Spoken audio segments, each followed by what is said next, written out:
Hello সবাইকে আসসালামু আলাইকুম। আজকে আমি আমার মেয়েকে অনেক সুন্দর করে সাজিয়েছি, কারণ আজকে একটা স্পেশাল দিন ছিল, কিন্তু মেহমান আসছিল অনেকেই। আবার তারা আমাদের জন্য কেক আনছিল। এটা আমাদের থেকে কিনা না, এটা তারা আনছিল। আর এদিকে সিদরাত তার নাচানাচি করতেছিল, তাই তার বাবা তারে ধরে একটু নাচাই দিতেছিল। সে খুব পছন্দ করে এই বিষয়টা, তার বাবা যখন তারে নিয়ে খুব নাচানাচি করে এরকম। আর এখন কেকটা কাটার পালা।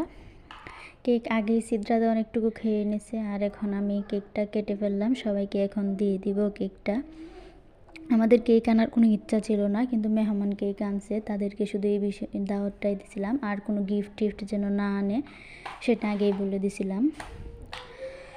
তারা যে এটা কেটে নিয়েছি। আর সিদরাতের বাবা আমার জন্য এই গিফটটা আনছিল, একটা আংটি ও রিংও কিনছিল। আমি আমার জামাইয়ের গিফটটাও আমি দেখিয়ে দিলাম সবার সামনে।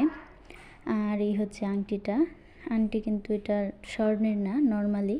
আর এখন খাওয়া দাওয়ার পালা, সরাসরি খাওয়া দাওয়াতে চলে গেলাম। কি রান্না করলাম আজকে, বেশি কিছুই না, শুধু বিরিয়ানি রান্না করেছি তাদের জন্য। আর খেতে খুবই দারুণ হয়েছিল, তারা বলছে আমার জীবনের প্রথম এত বড় পাতিলে রান্না। ভিডিওটি কেমন হয়েছে সবাই জানাবেন, আর অবশ্যই শেয়ার এবং ফলো দিয়ে পাশে থাকবেন।